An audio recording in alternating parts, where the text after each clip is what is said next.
ইমরান খানের ডাকে সাড়া দিয়ে তার অসংখ্য নেতাকর্মী পাকিস্তানের বিভিন্ন প্রান্ত থেকে ইসলামাবাদের পথে রওনা করেন। মহাসড়ক ধরে এগুতে থাকে পিটিআই সমর্থকদের গাড়িবহর। ইমরান সমর্থকদের ঠেকাতে আগে থেকেই ইসলামাবাদমুখী প্রধান সব সড়ক কন্টেইনার দিয়ে বন্ধ করে দেয় সরকার।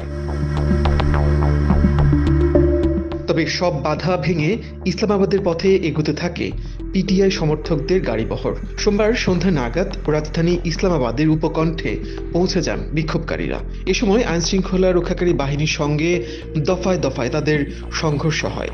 বিক্ষোভ ঠেকাতে গ্রেপ্তার করা হয় পিটিআই এর 5 পার্লামেন্ট সদস্য সহ প্রায় 4,000 সমর্থককে। ইসলামাবাদ অভিমুখী গাড়িবহরে আছেন খাইবার পাখতুনখাওয়ার মুখ্যমন্ত্রী আলী আমিন গান্তাপুর ও ইমরান খানের স্ত্রী বুশরা বিবি। ঘোষণা অনুযায়ী ইসলামাবাদের ডি চক এলাকায় বিক্ষোভ সমাবেশ করার কথা ইমরান সমর্থকদের।